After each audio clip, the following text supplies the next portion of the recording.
Halo, Assalamualaikum warahmatullahi wabarakatuh. Di video kali ini, aku masih ngobrol bareng Kak Ika. Di part ketiga ini, kita mau ngebahas tentang bagaimana sih Kak Ika mengenalkan gadget kepada anak Kak Ika, yaitu virus. Saran aku nonton dulu part satu dan 2-nya, baru nonton part 3. Boleh juga nonton part 3 dulu, baru 1, 2. Langsung saja, mari kita lihat. Kakak kan punya anak nih. Ini kan lagi apa ya? Lagi kita nih di era 4.0 ya, kalau orang bilang. Era dimana teknologi itu lagi bergejolak sangat luar biasa nih, Kak. Benar. Kakak gimana sih kepada anak tentang teknologi gadget atau screen gitu? Apakah kakak membiarkan langsung atau ada pola yang kakak berikan untuk virus gitu masalah ini? Kalau dulu ya sebelum dia sekolah gitu ya, itu gadget sih enggak ya. Tapi setelah dia sekarang kan dia SD ya. Nah, kalau SD ini kan sekarang sekolahnya pun dengan era pandemik ini dia menggunakan teknologi ya. Nah, itu. Nah, kalau dulu itu enggak terlalu. Kalau sekarang itu tidak kami bebankan untuk tidak menggunakan gadget gitu ya. Kami memberikan dia kesempatan untuk menggunakan gadget, tapi ada waktunya nih gitu ya.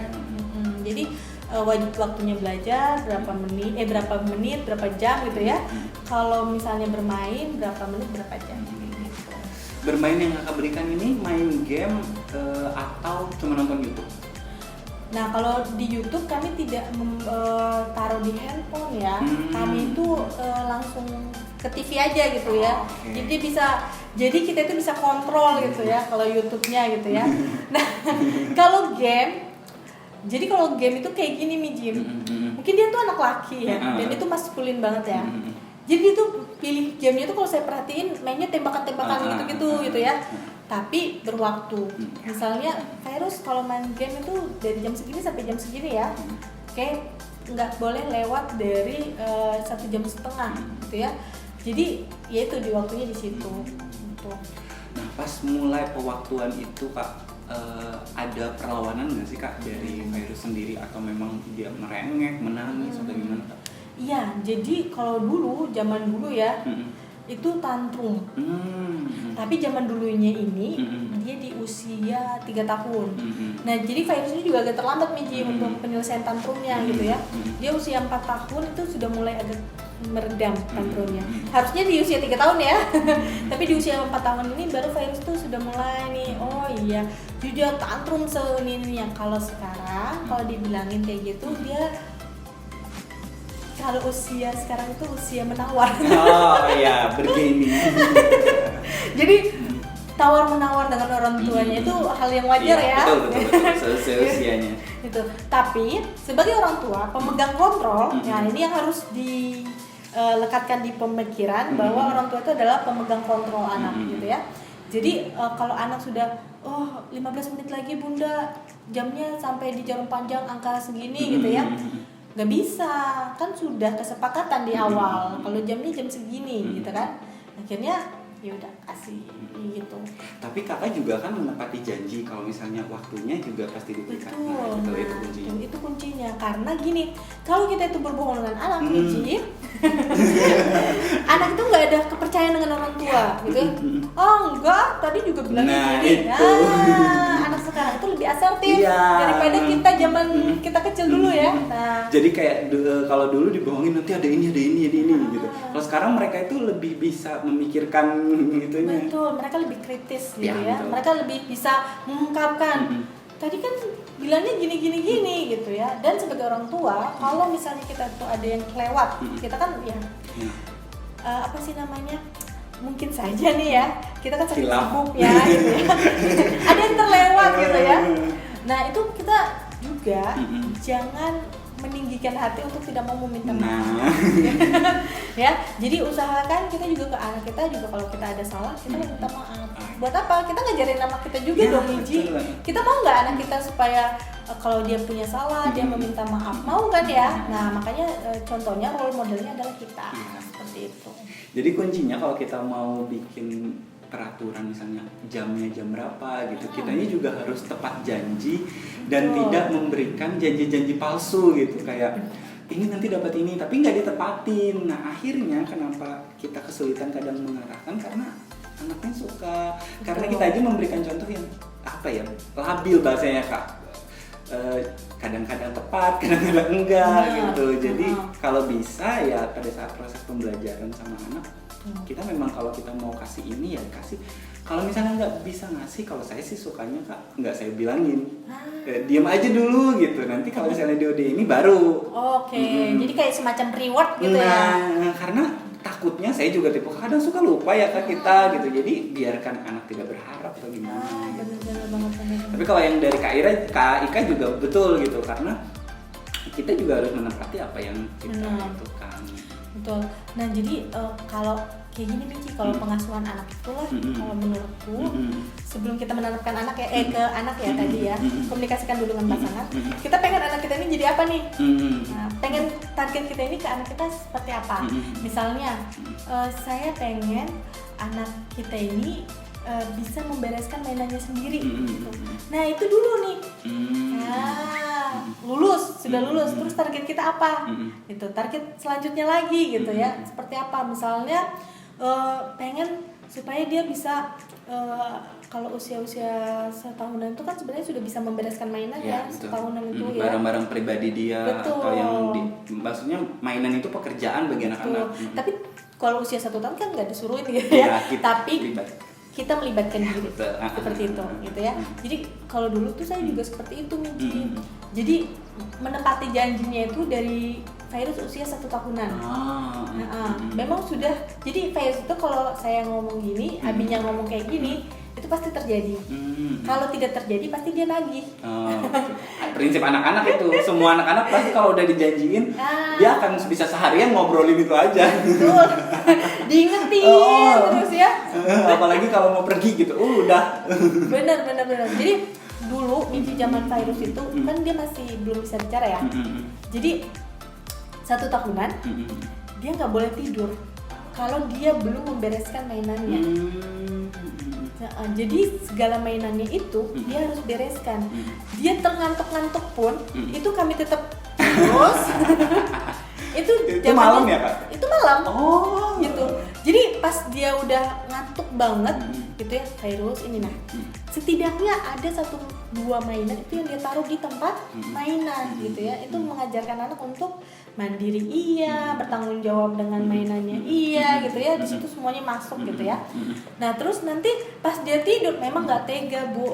Di mana sih kita itu nerapin kayak gitu tuh dengan keadaan tega? Nggak tega gitu di awal-awal. Tapi kita punya komitmen bahwa anak kita harus bisa bertanggung jawab dengan barang dia sendiri. Nah itu sampai sekarang virus itu barang mainannya itu dia habis dia mainin diatur. Itu nggak pakai lagi diomongin. Dan dia tuh nggak bakalan tidur kalau misalnya dia nggak atur.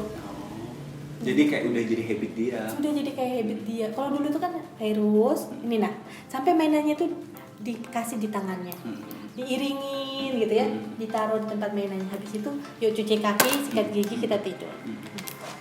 Tapi itu benar sih Kak, itu ada teorinya dan itu ada penelitiannya. Kalau di terapis itu kita pakai namanya tuh MOHO, Model of Human Occupation. Jadi kita membentuk habit sama value-nya gitu. Jadi anak tuh tahu nilainya kenapa dia melakukan itu. Terus akhirnya karena sudah terbiasa terbentuklah produktivitas yang baik untuk anak itu kayak gitu. Jadi memang agak sedikit dipaksakan. Kita sebagai orang tua harus menguatkan diri kita gitu ya, karena kadang-kadang kita tuh namanya anak kita ada rasa kasihan ya. Iya sih, ya betul. Bener kan? Kalau mungkin kita ngadepin anak orang lain kan kita masih lebih tegas. Kalau ngadepin anak kita tuh biasanya kita jauh lebih, aduh kasihan, bisa nggak ya? Tapi kita tuh harus mampu menahan diri. Itu. Selama kita nggak pukul, selama kita nggak menyakiti, gitu. Itu tidak akan membentuk traumatik yang gimana.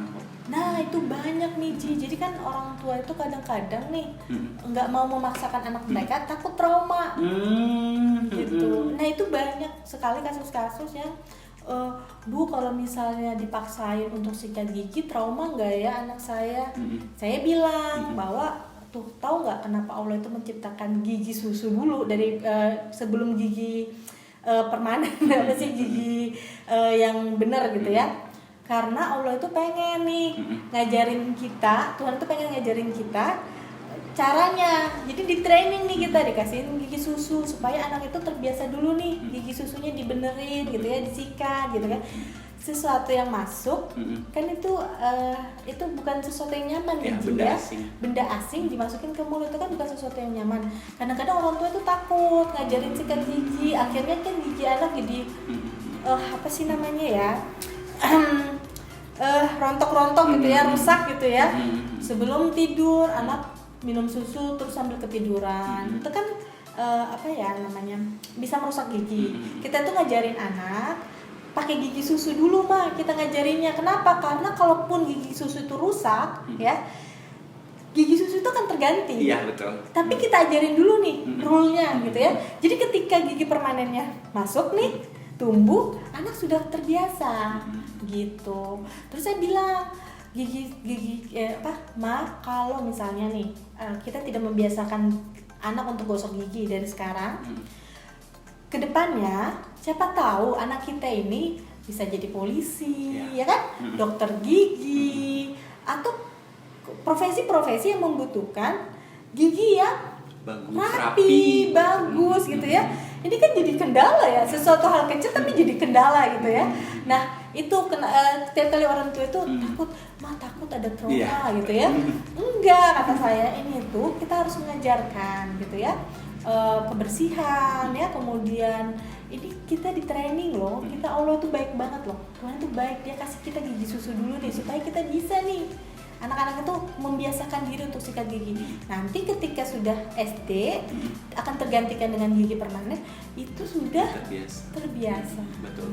Nah kemarin tuh pas ngobrol sama terapi wicara itu kan Kak, jadi kata beliau kalau misalnya takut dengan sikat itu kan bulunya kasar. Ada yang sikat gigi memang khusus anak-anak bayi. Nah itu silikon. Nah kenapa itu diciptakan supaya teksturnya tidak terlalu jauh dengan kulit kita gitu. Jadi betul. Nah terus juga sudah pakai, misalnya nggak pakai bulu dulu, pakai silikon dulu, manfaatkan keibuan kita atau rasa tidak nyaman kita dengan anak, kadang nggak tegaan, ya tahapannya diperhalus lagi. Jangan misalnya sikat giginya gitu. Kadang-kadang ada yang suka jarinya masuk berperot. Nah itu jadi pada saat pembelajaran begitu, gunakan rasa empati yang ini, kasih sayang luar biasa gitu. Jadi prinsip kita manusia akhirnya kan jadi terbiasa, nyaman kayak gitu. Anak harus merasakan dulu sensasinya, intinya kan gitu ya. Nanti lama kelamaan kita akan ganti nih, kita ganti. Dulu virus itu diajarin sikat gigi nih, Miji, itu sampai di atas tempat tidur, ngajarin tuh sampai di, pernah kami tuh pulang kampung nih ya. Virus ini kan kalau di keluarga saya itu cucu pertama, jadi kan tahu ya, neneknya udah lama gak ketemu ya, cucu pertama satu-satunya lagi pada saat itu. Terus dia lihat tuh waktu kami tuh ngejar-ngejar virus sikat gigi ya ampun, neneknya tuh sampai gitu ya. Tapi kalau sekarang dia nggak mampu tidur kalau nggak sikat gigi. Ya karena udah terbiasa. Sudah terbiasa. Dan pada saat kita kayak misalnya dari silikon, kalau dari silikon kita ganti ke sikat yang ada usianya ya, usia 1 tahun itu kan yang kecil-kecil, dan itu halus biji. Itu prosesnya juga tidak langsung mudah gitu. Kadang-kadang anak menolak lagi karena kan sensasinya beda gitu ya, teksturnya berubah gitu ya, cara menyikatnya juga berubah gitu ya. Nah itu kita ngulang lagi, tapi walaupun dia ngulangnya nggak terlalu kayak awal seperti dulu, karena kan kita tinggal merubah polanya, sudah ada, tinggal kita rubah pembiasaannya aja lagi. Betul, seperti itu. Nah tadi tersinggung nih